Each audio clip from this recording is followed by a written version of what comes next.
Un cours en miracle, version intégrale, 55, chapitre 7.9. Les dons du royaume. 9. L'extension du royaume. Toi seul peux limiter ton pouvoir créateur, mais Dieu a pour volonté de le libérer. Ce n'est pas plus sa volonté que tu te prives de tes créations que de se priver lui-même des siennes. Ne refuse pas tes dons à la filialité, sinon tu te refuses toi-même à Dieu. Être centré sur soi est de l'ego, mais être plein de soi est du pur esprit parce que c'est ainsi que Dieu l'a créé. Le Saint-Esprit est dans la partie de l'esprit qui se trouve entre l'ego et le pur esprit, agissant entre eux comme médiateur toujours en faveur du pur esprit. Pour l'ego c'est de la partialité, et il y répond comme si on se rangeait contre lui.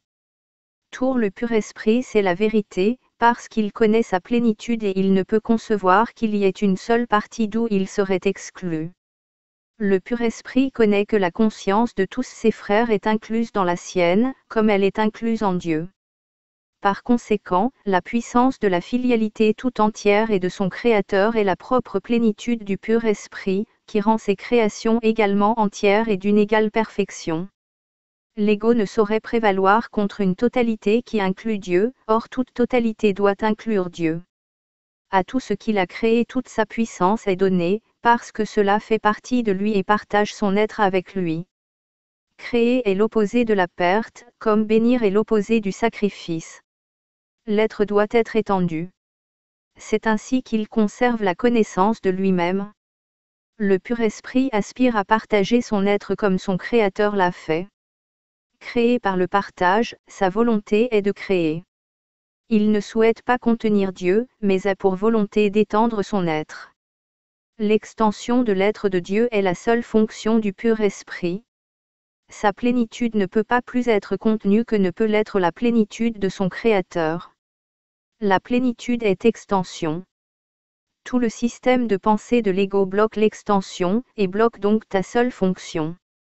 Par conséquent, il bloque ta joie, de sorte que tu te perçois toi-même comme non épanoui. À moins que tu ne crées, tu n'es pas épanoui, mais Dieu ne connaît pas le non-épanouissement, et c'est donc que tu dois créer. Tu ne connais peut-être pas tes propres créations, mais cela ne peut pas plus interférer avec leur réalité que ton inconscience du pur esprit ne peut interférer avec son être. Le royaume s'étend à jamais parce qu'il est dans l'esprit de Dieu. Tu ne connais pas ta joie parce que tu ne connais pas ta propre plénitude de soi. Exclus de toi n'importe quelle partie du royaume et tu n'es pas entier. Un esprit divisé ne peut percevoir sa plénitude et a besoin que le miracle de son entièreté se fasse jour en lui et le guérisse. Cela réveille à nouveau l'entièreté en lui et le ramène au royaume par son acceptation de l'entièreté. Parce qu'il apprécie pleinement la plénitude de soi, il devient impossible que l'esprit soit centré sur soi et l'extension est inévitable. C'est pourquoi il y a dans le royaume une paix parfaite. Le pur esprit remplit sa fonction, et seul un épanouissement complet est la paix. Tes créations sont protégées pour toi parce que le Saint-Esprit, qui est dans ton esprit, en a connaissance et peut les ramener à ta conscience chaque fois que tu le lui permets. Elles sont là en tant que partie de ton être, parce que ta plénitude les inclut.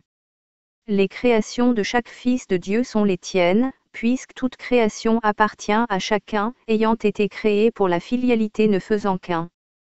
Tu n'as pas manqué d'augmenter l'héritage des fils de Dieu, ainsi tu n'as pas manqué de te l'assurer. Puisque c'était la volonté de Dieu de te le donner, il l'a donné pour toujours. Puisque c'était sa volonté que tu l'aies pour toujours, il t'a donné les moyens de le garder.